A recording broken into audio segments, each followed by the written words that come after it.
Hello everyone, good morning to all of you. आइए आज हम लोग लोक प्रशासन को पढ़ेंगे।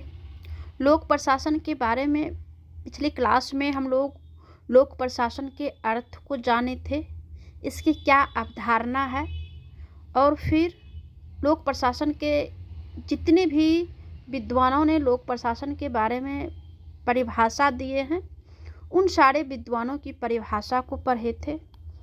आज हम लोग लोक प्रशासन की प्रकृति को पढ़ेंगे और इसके क्षेत्र को पढ़ेंगे, क्योंकि लोक प्रशासन की अवधारणा, अर्थ, प्रकृति, क्षेत्र एवं महत्व ये सारे एक साथ हम लोग जो है 3 पार्ट में इसको हम लोग पढ़ रहे हैं, जिसमें कि एक पार्ट हम लोग पढ़ चुके हैं, अवधारणा, अर्थ और जितने भी विद्वान ने परिभाषित किया है। आज हम इसकी प्रकृति को जानते हैं। तो आइए हम सबसे पहले जानते हैं कि लोक प्रशासन की प्रकृति क्या है। यानी लोक प्रशासन के एक तरह से नेचर कहिए, किस नेचर के तहत जो है इसे व्यक्त किया गया है। तो आइए हम जानते हैं। लोक प्रशासन के विद्वानों ने लोक प्रशासन की प्रकृति को 2 अलग अलग दृष्टिकोण में व्यक्त किया है।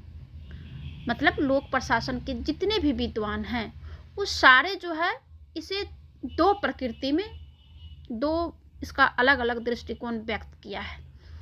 पहला है कि समग्र दृष्टिकोण, यानी कि संपूर्ण जो इसका लोक प्रशासन के बारे में है पूरे होल का किया है वर्णन। और दूसरा जो है प्रबंधकीय दृष्टिकोण, यानी कि मैनेजमेंट जो है इसका मैनेजमेंट के तहत अपना जो दृष्टिकोण रखा है। तो ये प्रकृति के बारे में मूल रूप से 2 ही दृष्टिकोण है, एक संपूर्ण, ठीक है, और दूसरा है प्रबंधकीय। ये जो है हम आगे इसे जो है डिटेल से जानते हैं। अब जानते हैं कि संपूर्ण या समग्र दृष्टिकोण में क्या आता है। जो विद्वान समग्र दृष्टिकोण के अंतर्गत अपना मत को व्यक्त किया है तो उनका कहना है कि लोक प्रशासन उन सभी गतिविधियों का समावेश करता है। कौन गतिविधि? जो दिए गए लक्ष्य को प्राप्त करने के लिए की जाती है। ये समग्र दृष्टिकोण के विद्वानों का ये मत है कि लोक प्रशासन सभी गतिविधियों का समावेश करता है, उन सभी गतिविधियों का समावेश करता है जो दिए गए लक्ष्य को, जो भी टारगेट कंपनी के द्वारा या सरकार के द्वारा जहाँ से भी उसे दिया जाता है तो उसे प्राप्त करने के लिए जो काम किया जाता है वो समग्र दृष्टिकोण है। दूसरे अर्थ में और हम इसे सरल तरीका से समझते हैं कि लोक प्रशासन प्रबंधकीय, तकनीकी, लिपिक संबंधी और दस्ती कामों का कुल योग है। समग्र में एक दूसरा है कि प्रबंधकीय, लेकिन समग्र में जो है, समग्र में प्रबंधकीय भी आ गया, तकनीकी भी आ गया, लिपिक भी आ गया और दस्ती कामों का कुल योग आ गया, इसीलिए इसे समग्र दृष्टिकोण कहा गया है। तो इस प्रकार इस दृष्टिकोण के अनुसार प्रशासन ऊपर से लेकर नीचे तक सभी व्यक्तियों की गतिविधियों से बनता है। ये जो है समग्र दृष्टिकोण के मत के अनुसार जो है, जिनका मत, जिन विद्वानों का मत समग्र दृष्टिकोण को व्यक्त किया है तो यही है। अब दूसरा है प्रबंधकीय दृष्टिकोण। अब ये मैनेजिंग किस प्रकार से करते हैं कि इस दृष्टिकोण के अनुसार लोक प्रशासन क्या है कि लोक प्रशासन में केवल प्रबंधकीय गतिविधियां शामिल होती है, ठीक है। ये दूसरा दृष्टिकोण है। पहला दृष्टिकोण समग्र दृष्टिकोण, यानी कि होल को उन्होंने जो है ले लिया है कि लोक प्रशासन में ऊपर से लेकर नीचे तक जितने भी व्यक्ति है सबके गतिविधियों को लोक प्रशासन कहा। और दूसरा ने कहा कि यह प्रबंधकीय गतिविधि इसमें सिर्फ शामिल है कि जो प्रबंध करता है, जो इसको मैनेज करता है।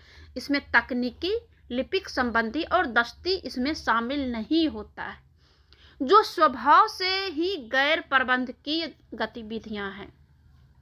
तो इस दृष्टिकोण के अनुसार प्रशासन सिर्फ ऊपर के सभी ऊपर के जितने भी व्यक्तियों हैं उनकी गतिविधियों को लेता है, ये प्रबंधकीय दृष्टिकोण में आ गया। अब जो सिर्फ मैनेज करेगा तो वो तो ऊपर लेवल के लोग ही जो है मैनेज करेगा, हाँ तुम जो है ये काम करना, तुम ये काम करना, यानी जो हायरार्की भी होता है प्रशासनिक जो लेवल का होता है उसमें हायरार्की होता है कि इसके ऊपर ये है, इसके ऊपर ये है।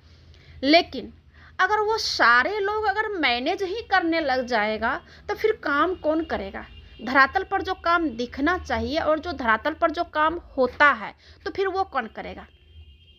तो इसे दो दृष्टिकोण से किया गया है। एक ने कहा है कि होल है, यानी कि अधिकारी से लेकर के प्यून तक सारे लोग जो है प्रशासन जितने भी लोग हैं वो जो भी कार्य करते हैं या जो भी काम करते हैं उनका जितनी भी गतिविधि है वो सारा लोक प्रशासन है। लेकिन जो प्रबंधकीय दृष्टिकोण है उनका कहना है कि सिर्फ मैनेज करना। तो ये रहा इसकी प्रकृति। अब आइए हम जानते हैं कि लोक प्रशासन का क्षेत्र यानी इसका एरिया क्या है, पब्लिक एडमिनिस्ट्रेशन का क्या एरिया है, आइए जानते हैं। एक अध्ययन विषय के क्षेत्र का अभिप्राय यानी मतलब यानी अर्थ, उस विषय के अधिकार क्षेत्र में कौन कौन से कार्य या क्रियाएं सम्मिलित की जाती है। मोटे तौर पर हम कह सकते हैं कि लोक प्रशासन का जो क्षेत्र है वह राज्य और सरकार के क्षेत्र के समरूप है यानी बराबर है। लेकिन हम सूक्ष्म रूप से अगर हम विचार करें तो हम इस निष्कर्ष पर पहुंचते हैं कि लोक प्रशासन का क्षेत्र अभी पूर्णतः स्पष्ट नहीं हुआ है, क्योंकि कुछ मूलभूत प्रश्नों का सर्वमान्य हल खोजा जा रहा है।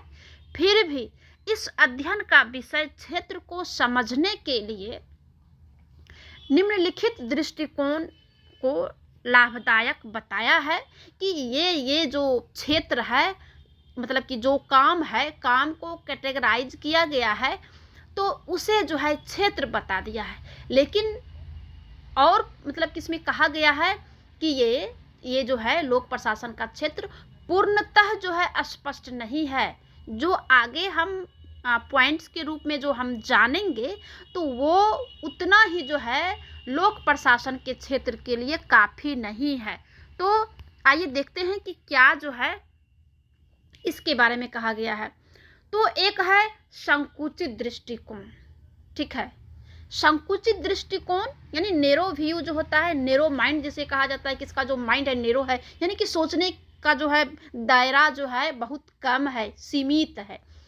तो नेरो व्यू के मानने वालों के अनुसार लोक प्रशासन का जो संबंध है वो शासन की केवल कार्यपालिका शाखा से है।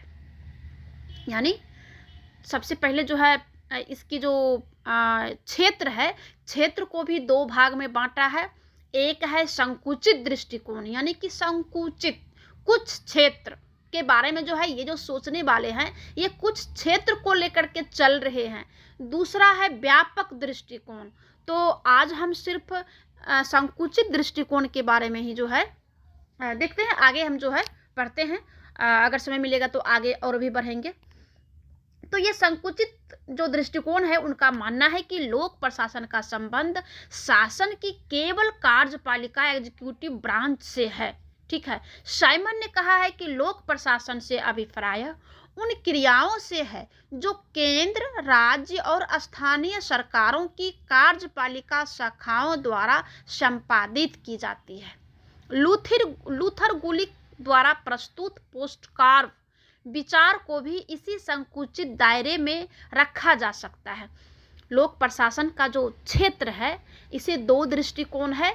एक है संकुचित, जो अभी हम संकुचित के बारे में ही पढ़ रहे हैं। साइमन भी जो है कहा है कि राज्य केंद्र है और राज्य है और जो स्थानीय सरकार यानी कि मुखिया सरपंच जो होता है ये इन लोगों के जो कार्यपालिका जो शाखा है इसको संपादित करना है। लूथर गुलिक भी संकुचित दृष्टिकोण के अंतर्गत पोस्ट कार्ब POSTCARB है तो उसको पूरा डिफाइन आगे कर रहे हैं। तो पोस्ट कार्ब दिया है ये लूथर गुलिक ने जो कि संकुचित दृष्टिकोण के अंतर्गत आता है। तो आइए हम जानते हैं पोस्ट कार्ब क्या है, ठीक है। दूसरा जो है व्यापक दृष्टिकोण है। व्यापक दृष्टिकोण में क्या कहा गया है कि व्यापक दृष्टिकोण ये जो है लोक प्रशासन का सही मायने होता है, जो अभी हम व्यापक दृष्टिकोण के बारे में जानेंगे। व्यापक दृष्टिकोण के समर्थक यह मानते हैं कि लोक प्रशासन के अंतर्गत सरकार के तीनों अंगों से है। कौन कौन अंग है?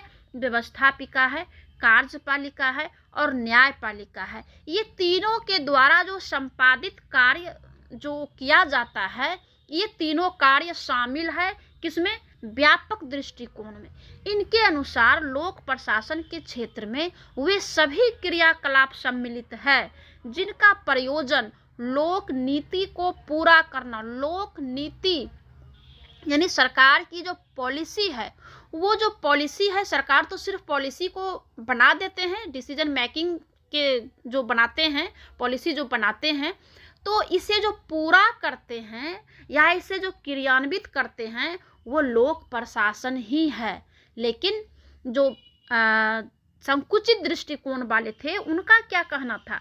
उनका कहना था कि वो सिर्फ कार्यपालिका के कार्य को देखते हैं, सिर्फ एग्जीक्यूटिव ब्रांच है लोक प्रशासन।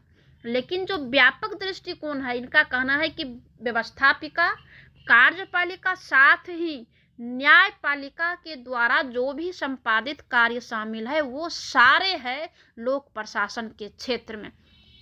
और व्यापक दृष्टिकोण में बिलोवी है, मार्क्स है और कई विद्वान है जो व्यापक दृष्टिकोण को समर्थन दिए हैं। तो अब जो पोस्ट कॉर्ब है, जो कि लूथर गुलिक के द्वारा जो है दिया गया है, पोस्ट कॉर्ब दृष्टिकोण, जो कि प्रशासनिक सिद्धांत और विचार लोक प्रशासन के कार्य क्षेत्र में पोस्ट कॉर्ब विचार लूथर गुलिक का है। और POSDCORB ये इसके द्वारा जो है, जिसे इसे अंग्रेजी शब्द है, 7 शब्दों के प्रथम अक्षर को मिलाकर के बनाया गया है। और इन शब्दों का विस्तृत अध्ययन आगे हम करते हैं, क्योंकि ये पोस्ट कॉर्ब द्वारा निष्पादित कार्य मोटे तौर पर मुख्य कार्यपालिका के द्वारा निष्पादित करने से काफ़ी मिलता जुलता है। क्योंकि ये जो पोस्ट कॉर्ब है ये संकुचित दृष्टिकोण के अंतर्गत दिया गया है, क्योंकि संकुचित दृष्टिकोण में कहा है कि सिर्फ कार्यपालिका का शाखा है लोक प्रशासन का क्षेत्र, और इसे समर्थन लूथर गुलिक ने किया है। तो लूथर गुलिक पोस्ट कॉर्ब के तहत जो है इसे समझाया गया है। तो आइए देखते हैं कि कैसे ये समझाया है। पोस्ट POSD, तो P का सबसे पहला जो ये है प्लानिंग है, कि सबसे पहले प्लानिंग किया जाता है। प्लानिंग मीन्स योजना बनाया जाता है। तो बिना योजना के लक्ष्य प्राप्त करना कठिन हो जाता है। इसीलिए इस कार्य को जो अपने मन से या जो इच्छा है, इच्छित कार्यों की रूपरेखा तैयार करना और निर्धारित लक्ष्य की प्राप्ति के लिए रीति और नीतियों का निर्धारण इसके अंतर्गत आता है। जो हम पॉलिसी बनाते हैं, या रीति कहिए, रीति रिवाज कहिए, या नीति कहिए, पॉलिसी कहिए, तो इसका जो है प्लानिंग के तहत जो है किया जाता है। दूसरा है PO, ऑर्गेनाइजेशन या ऑर्गेनाइजिंग, यानी संगठन बनाना। अब कोई भी काम हम करेंगे उसके बारे में पहले हम प्लानिंग करते हैं। अब प्लानिंग भी किए, प्लानिंग करने के बाद हमको पता चला कि एक व्यक्ति से ये होने वाला नहीं है, हमें जो है 10, 20, 25, 50, 100 आदमी चाहिए। तो उसका क्या करते हैं? एक संगठन बनाते हैं। प्रशासकीय ढांचे को इस प्रकार संगठित किया जाए कि कार्यों का विभाजन उचित ढंग से हो सके। प्रशासकीय चार्ट होता है, संगठन के सिद्धांत भी है, कार्य भी है, और इन तीनों के बीच संतुलन बनाए रखना संगठन का मुख्य कार्य है। अब संगठन जो बनाएंगे तो संगठन पर भी एक आपका चैप्टर ही है, पर लोक प्रशासन में एक संगठन का अलग से चैप्टर है, जो कि दूसरा या तीसरा चैप्टर आता है। तो संगठन का भी एक सिद्धांत है, उसका चार्ट है। संगठन हायरार्की तरीका से होता है कि इसके ऊपर ये है, इसके ऊपर ये है, इनका काम ये है, इनका काम ये देखेंगे। संगठन में भी एक और है कि जैसे कि ऊपर, सबसे ऊपर लेवल का जो पदाधिकारी होते हैं, और वो सबसे निचले लेवल के पदाधिकारी से बात डायरेक्ट जो है ऐसे नहीं किया जाता है, क्योंकि वो अपने ऊपर जो है, उनके नीचे जो है, जस्ट नीचे, तो उनसे बात करेंगे। फिर वो जो है अपने से जस्ट नीचे से बात करेंगे, फिर वो जो है अपने से जस्ट नीचे से बात करेंगे, और फिर नीचे लेवल से भी है, जैसे पियून है तो पियून जो है पियून से जस्ट जो ऊपर है अपना जो भी बात कहना है या जो भी काम के बारे में जानकारी देना है तो उसको देंगे। ठीक है, जैसे मान लीजिए कि यहाँ पे 1 है, 2 है, 3 है, 4 है। अब यहाँ पे मेन पदाधिकारी बैठे हुए हैं। अब इनको अगर कोई भी रिपोर्ट मांगनी हो तो ये डायरेक्ट इनसे जो है नहीं मांगते हैं, ये क्या करेंगे, ये इनसे मांगेंगे, ये जो है इनसे मांगेंगे। और ये जो सबसे निचले पायदान पर है, ये इनको भी अगर कोई बात कहना हो या कोई काम का रिपोर्ट देना हो तो ये इसे देंगे, और ये इसको देंगे, और ये इसको देंगे। तो ये जो संगठन है, संगठन में हायरार्की तरीका से काम होता है। तो दूसरा जो क्षेत्र जो बताया है लूथर गुलिक ने, वो ऑर्गेनाइज करना यानी संगठन बनाना। संगठन का जो प्रशासकीय चार्ट होता है, इसका संगठन सिद्धांत है, मतलब प्रिंसिपल है कि इस नियम के तहत जो है आपको काम करना है, और कार्यों का बंटवारा किया गया है। तो ये दूसरा है। ठीक है, अब है तीसरा कि कर्मचारियों की व्यवस्था करना यानी स्टाफिंग। स्टाफिंग नहीं, POS। तो स्टाफिंग क्या है कि कर्मचारियों के माध्यम से ही लक्ष्यों को प्राप्त किया जाता है। ठीक है, अब हमें किसी भी टारगेट को अचीव करना है तो उस टारगेट को अचीव करने के लिए हमें जो है कर्मचारी चाहिए, तब तो कोई भी काम होगा। तो कर्मचारियों की भर्ती किया जाता है, उसका चयन प्रशिक्षण किया जाता है, पदोन्नति होता है, कार्य करने की अनुकूल दशाओं का निर्माण होता है। तो ये जो है स्टाफिंग में आ जाता है। POS हो गया। डी से डायरेक्टिंग। ठीक है, यानी निर्देश प्रदान करना। ठीक है, तो लोक प्रशासन का कार्य प्रशासन संबंधी कार्यों का विश्लेषण करके निर्णय लेना और निर्णय के अनुसार कर्मचारियों का निर्देश देना। उचित निर्देश के अभाव में प्रशासन अपने लक्ष्यों से भटक जाता है। अब मान ले जाए कि जैसे ऊपर में जो स्टाफिंग दिया हुआ है, अब इसमें क्या होता है कि कर्मचारियों के लिए भर्ती निकाला जाता है, BPSC, UPSC, JPSC, UPSC यानी कि ऊपर लेवल का जो होता है IS लेवल का, या फिर कोई स्टेट लेवल का PCS एग्ज़ाम, IS एग्ज़ाम। तो ये सब भर्ती निकाला जाता है और उसका चयन किया जाता है, फिर उसको प्रशिक्षण दिया जाता है, फिर उसकी पदोन्नति किया जाता है, कार्य करने की उसकी अनुकूल दशा को देखा जाता है। तो फिर जो ऊपर लेवल के हैं फिर अपने लेवल के नीचे से वो निर्देश देते हैं, डायरेक्शन देते हैं। अगर नीचे लेवल को डायरेक्शन अगर देने वाले नहीं रहेंगे, ऊपर से कोई आदेश देने वाले नहीं रहेंगे, और नीचे लेवल के जो हैं अगर किसी का आदेश मानने के लिए अगर वो बाध्य भी नहीं है, तो वो क्या हो जाता है कि वो जो है प्रशासन के अपने लक्ष्यों से भटक जाता है, उनको सही दिशा बिना निर्देश दिए। आगे है कॉर्ब है, CORB। CO means coordinating. उसको क्या किया जाता है कि समन्वित स्थापित करना। अब एक जैसे कि नीचे से लेकर के ऊपर लेवल तक हायरार्की सिस्टम जो है, और उस सिस्टम के तहत जो सारे स्टाफ लोग हैं तो उनको कोऑर्डिनेटिंग किया जाता है, उसमें समन्वित होना चाहिए। ऐसा नहीं कि जो सबसे ऊपर लेवल के हैं और जो सबसे नीचे लेवल के हैं तो वो जो है जिनको ज़्यादा अधिकार है वो इनको जो है जैसे तैसे जो है भगा देगा या कोई काम कर देगा या डिसमिस कर देगा, ऐसा नहीं होना चाहिए। प्रशासकीय कार्य में होता है कि समन्वय करके चलना पड़ता है। छोटे को भी बड़ों का तो आदेश पालन करना ही पड़ता है, बड़ों को भी छोटे का मतलब कि दोनों में कोऑर्डिनेट किया जाता है। ठीक है, जैसे ना कोऑपरेशन, एक तरह से सहयोग हुआ। कोऑपरेशन मीन्स सहयोग हुआ, तो कोऑर्डिनेट किया जाता है, उसको समन्वय किया जाता है कि ठीक है छोटा है बड़ा है लेकिन मिलजुल के काम करिए। एक तरह से होता है कि मिलजुल कर काम करना। तो प्रशासकीय कार्यों के संपादन में समन्वय का अति आवश्यक तत्व है। कौन है? कोऑर्डिनेटिंग।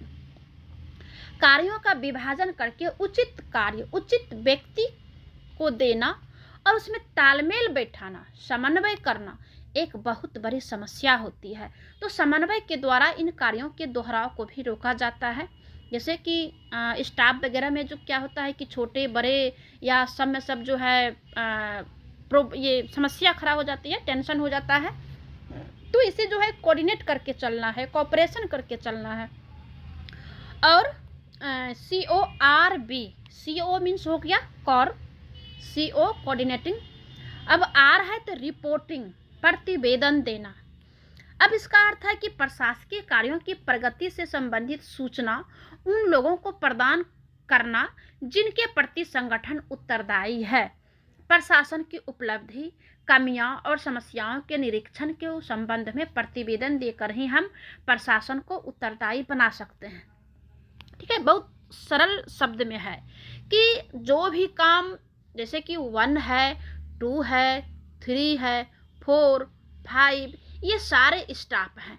अब ये जो भी काम किए, ये अपना रिपोर्ट इसे देंगे, ये इसके देंगे, ये इसको देंगे, ये इसको देंगे, ये जो है पॉलिसी मेकिंग को देंगे, जहाँ से निर्देश दिया जाता है कि इस काम को करना है। तो सारे जो है रिपोर्ट, सबको सब जो है रिपोर्ट देता है, यही रिपोर्टिंग है। आगे है बजट तैयार करना। अब जो भी काम आपने देखा कि कोई भी टारगेट को हमें अचीव करना है, अब उस टारगेट के अचीव के लिए भी बजट को तैयार किया जाता है। कैसे बजट तैयार किया जाता है? जैसे अभी कुछ दिन पहले जो है भारत में जो है, अपना देश में जो है बजट जो हुआ, पास जो हुआ 22-23, ठीक है। तो 22-23 में क्या देखा जाता है कि जो 21-22 का जो बजट था और ये स्टाफ के द्वारा जो काम किया गया और जो रिपोर्ट दिया गया, ठीक है, अब इसमें देखा गया कि 22-23 में कितना खर्च हुआ। ठीक है, अब ये कितना खर्च हुआ, ये एक अनुमान लगाया जाता है कि इस साल जो है ये काम किए तो इतना खर्च हुआ, स्वास्थ्य में, शिक्षा में, किसान में यानी खेती में, यानी जितने भी प्रकार का काम हुआ, तो इस साल यानी कि 21-22 के बजट में मान लिया जाए कि इतना पैसा खर्चा हुआ। अब इसी के अनुमान के आधार पर अब क्या किया जाता है कि बजट को तैयार किया जाता है। बजट तैयार मीन्स क्या हुआ कि प्रशासन के लिए वित्त ही प्राण होता है। जब तक पैसे नहीं हो, वित्त नहीं हो, तब तक कार्य का कोई महत्व नहीं है। बिना समुचित वित्त की व्यवस्था के लोक प्रशासन शिथिल हो जाएगा। आय व्यय का लेखा जोखा तैयार करना, वित्तीय योजनाओं का निर्माण करना, करारोपण करना यानी टैक्स का जो टैक्स लगाना, व्यय करना, खर्च करना और अंकेक्षण के माध्यम से नियंत्रण रखना इसके अंतर्गत शामिल है। ये बजट तैयार इसी प्रकार से जो है किया जाता है कि 20-21 या 19-18 या 18-19 में इस काम के तहत इतना काम हुआ, जो मेरा टारगेट था, टारगेट को जो हमने अचीव किया या नहीं किया, तो कहाँ पे मिस हुआ, क्या पैसे का तो आरे नहीं आ गया जिस वजह से ये काम को हमने अचीव नहीं कर पाए। तो ये चीज़ होता है बजट को तैयार करना। आज इतना ही। अगले वीडियो में हम लोक प्रशासन के महत्व को जानेंगे। धन्यवाद।